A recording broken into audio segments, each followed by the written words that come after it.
आज हम लोग बात करने जा रहे हैं उन 8 पॉइंट्स पे जो कि हमको बताने वाले हैं कि आने वाले वक्त में वर्ल्ड वॉर 3 जो है वो बहुत जल्दी होने वाला है। कुछ ऐसे सर्कमस्टांसेस या एनवायरनमेंट बन रहा है जिसके मुताल्लिक हम ये जानते हैं कि वर्ल्ड वॉर 3 जो है वो कहीं ना कहीं बहुत नज़दीक है और करीब तर है।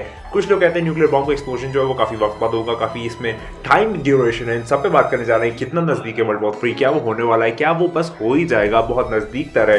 इन सब पे बात करने जा रहे हैं। आप वीडियो क्लियर कर लो, इसी बात करेंगे। देखो सामने पर्दा उठा कर आ गए हैदर, अली का जो अली है वो मेहदी जो वली है, जो अव्वल आखिरी है उसी की खुसरवी है, वो है ज़हरा का दिलबर।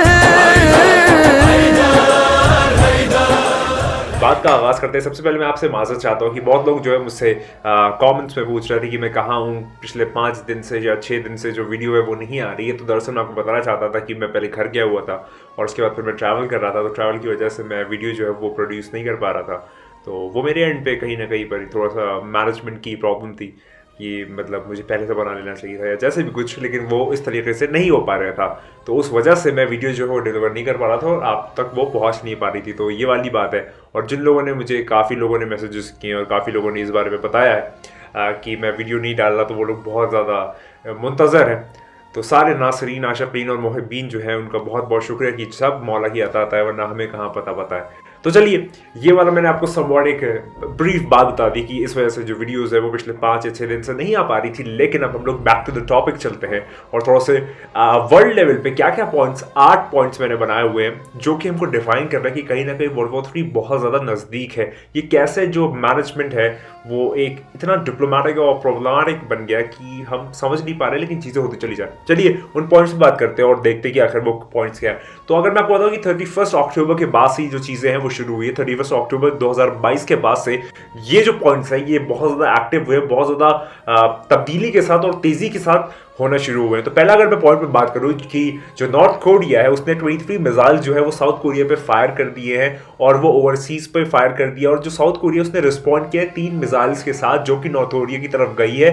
और नॉर्थ कोरिया का जो एंड ऑफ वॉर हुआ था, जो कि पहले हुआ था, वो 1953 में हुआ था। यानी कि ये पहली बार 70 साल बाद कुछ टेंशन या कमोशन जो है वो स्टार्ट हुआ। और ये वाला इस तरीके से 23 मिसाइल और 3 मिसाइल के एक आप कह सकते हैं स्पार्क के साथ ही चीज़ों का आगाज़ हुआ। यानी कि 70 साल बाद जो है फर्स्ट वॉर के, यानी कि फर्स्ट कोरियन वॉर जो हुआ था जिसमें साउथ कोरिया नॉर्थ कोरिया का जो टेंशन राइज हुआ था, उसके 70 साल बाद अब जाके 31 अक्टूबर के बाद 2022 में ये वाली चीज़ जो है इसका आगाज़ हुआ, ये चीज़ शुरू हुई। यानी कि कहीं ना कहीं आप देख सकते हैं कि इस चीज़ से कुछ ना कुछ स्पार्क बन सकता है आने वाले वक्त में। तो ये फर्स्ट पॉइंट है। और भी पॉइंट आप जानेंगे तो आपको समझ में आएगा कि पूरी दुनिया के लेवल पे ये चीज़ें शुरू हो रही है। और वर्ल्ड वॉर कैसे, वर्ल्ड वॉर इसी को कहते हैं कि हर जगह छोटे छोटे कंट्रीज में जो प्रॉब्लम है वो शुरू हो जाए और फिर वो मिल के एक बड़ी प्रॉब्लम क्रिएट करते हैं जिसको हम लोग वर्ल्ड वॉर 3 या वर्ल्ड वॉर कहा जाता है। अगर मैं दूसरी पॉइंट पे बात करूं तो वो ये है कि जो अमेरिका है उसने ये एडमिट किया है, उसने ये माना है कि उसके जो सोल्जर्स हैं वो हेल्प कर रहे हैं यूक्रेन आर्मी को।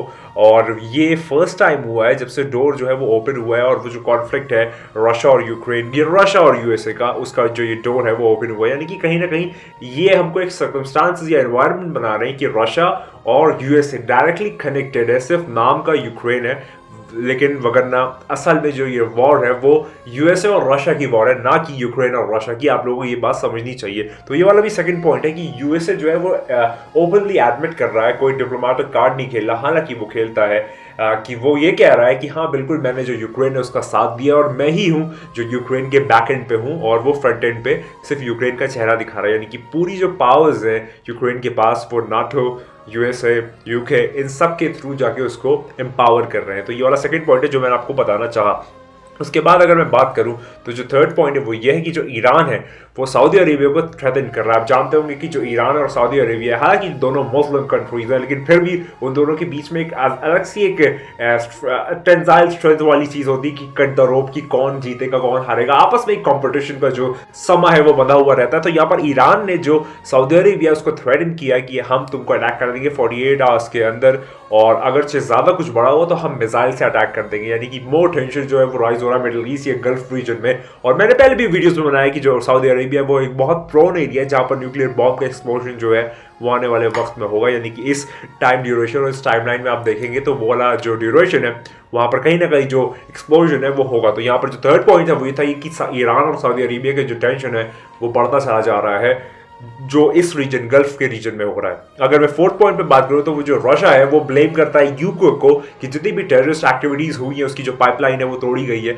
तो उस पाइपलाइन के तोड़ने में, उसको डिस्ट्रॉय या डिवास्टेट करने में जो सबसे मेजर रोल अदा किया है वो यूके के टेररिस्ट ग्रुप्स ने अदा किया है और इसी के थ्रू ये जो केस है ये आगे तक यूएनओ तक जाता है। और इसके रिस्पॉन्स में यूएसए ने अपनी जो नेवल आर्म फ्लीट कैरियर है वो इंग्लैंड को और इंग्लैंड को डिफेंड करने के लिए भेजी गई है, यानी कि यूएसए जो है वो पूरी तरीके से समर्थन या उसको कह सकते हैं सपोर्ट कर रहा है, उसको एम्पावर कर रहा है यूके को कि तुम और आगे जाके फ्रंट एंड पे जाके लड़ाई करो रशिया के साथ और अपना नाम दिखाओ कि हाँ मैं हूं। जबकि इन सब के जो बैक एंड पे है वो यूएसए है, चाहे रशिया जो है उसके मुकाबले में यूक्रेन हो, यूके हो, इन सब के जो मेजर बैकबोन है वो कहीं ना कहीं यूएसए है, क्योंकि यूएसए अपने आप को बहुत तानाशाह या आप कह सकते हैं कि मेजर बहुत पावर पोजीशन पे समझता है। हालांकि इस वक्त वो रह नहीं गया है, समवॉट है, लेकिन जो पहले बात थी वो रह नहीं गई है। और अगर मैं अगले पॉइंट पे बात करूं जो मैंने फिफ्थ पॉइंट बनाया वो ये है कि जो फॉर्मर रशिया का प्रेसिडेंट है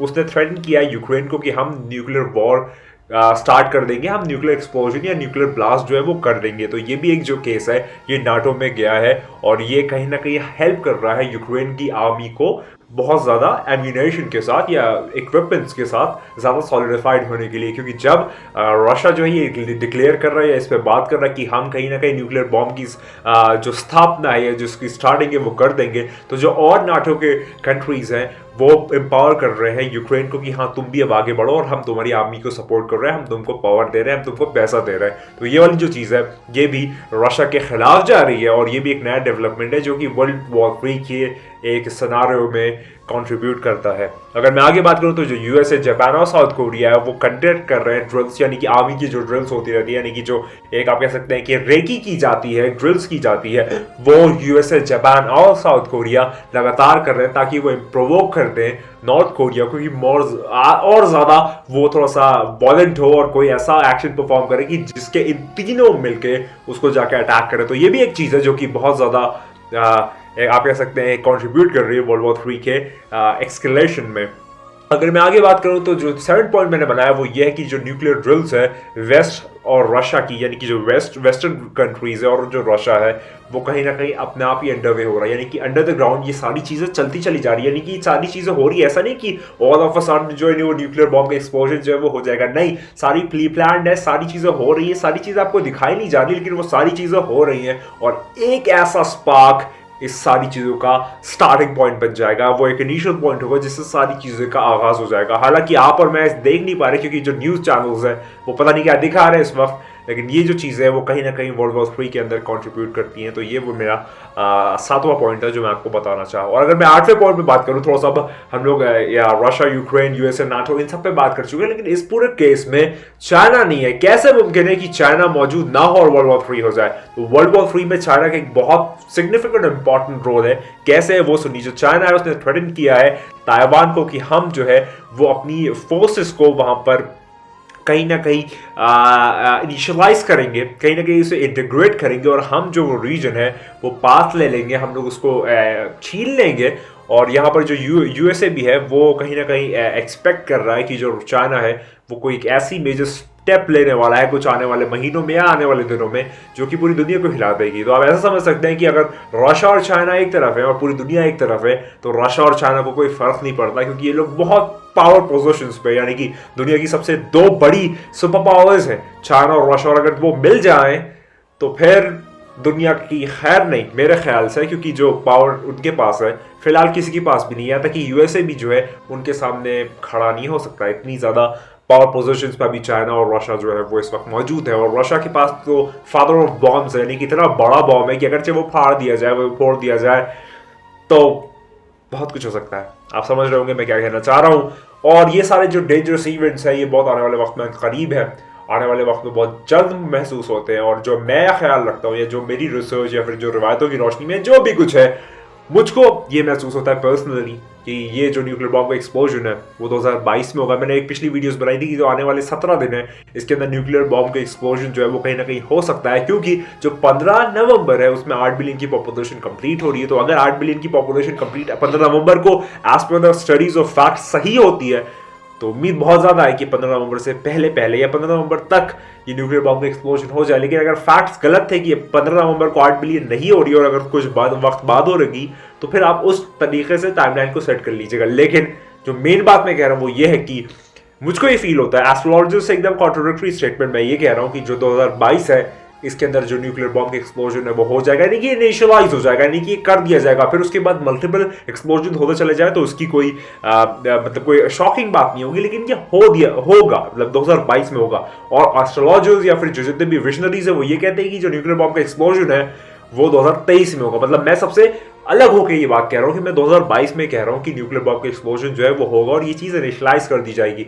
मतलब आप समझ लें कि मैं एक अकेला शख्स हूँ इस वक्त, यानी कि मतलब मैं बहुत लोगों को रिप्रेजेंट कर रहा हूँ अपनी जैसी सोच वाले। ये 2022 में ये न्यूक्लियर बॉम्ब का एक्सप्लोजन होगा, लेकिन एस्ट्रोलॉजर्स और जितने भी विजनरीज और बड़े बड़े लोग वो ये कहते हैं कि नहीं ऐसा नहीं होगा, 2023 में वर्ल्ड वॉर 3 की एक्सलेशन होगी या न्यूक्लियर बॉम्ब का एक्सप्लोजन होगा। लेकिन मैं अभी कह रहा हूँ तो मैं ऐसी कोई गारंटी नहीं लेता, लेकिन हाँ जो मेरे रिसर्च वर्क है उस बेसिस पे मैं ये कह रहा हूँ कि 2022 में हो ना हो न्यूक्लियर बॉम्ब का एक्सप्लोजन हो जाएगा। तो ये वाली एक समवॉट रिसर्च थी जो मैं आपके सामने पेश रखना चाहा, और ये वाला समवॉट एक क्राइटेरिया डिफाइन कर रहा है कि कहीं ना कहीं वो आने वाला है, वो बहुत जल्द आने वाला है। कौन आने वाला है, कैसे आने वाला है, किस तरीके से आने वाला है, इस मौजूदा टॉपिक पे पूरा चैनल ही मेरा बेस्ड है कि कौन कब क्या किस बारे में बात हो रही है कि वो आने वाला है, वो बहुत जल्द आने वाला है। आप लोग जो नए व्यूअर्स होंगे वो लोग सोच रहे होंगे कि मैं किसकी बात करूँ कि कौन आने वाला है, आखिर किसकी मैं तस्करा कर रहा हूँ। तो ये वाली जो आप कह सकते हैं कि समवॉट मैंने एक एक्साइटिंग पॉइंट आपके लिए छोड़ा, तो आप जाके रिसर्च करें मेरे चैनल पे कि मैं किसकी बात कर रहा हूँ कि कौन आने वाला है। क्या वो 5, 10, 15, 20 लोग हैं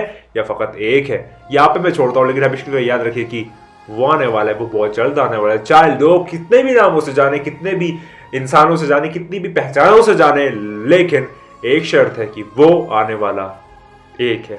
कौन है, किस तरीके से, क्या है, वो सब मैंने आप पे छोड़ा। हमेशा की तरह की बात कहूंगा कि तू नहीं है, बस वही है। खुदा को याद करो यार, खुदा को याद करो। खुदा हाफिज।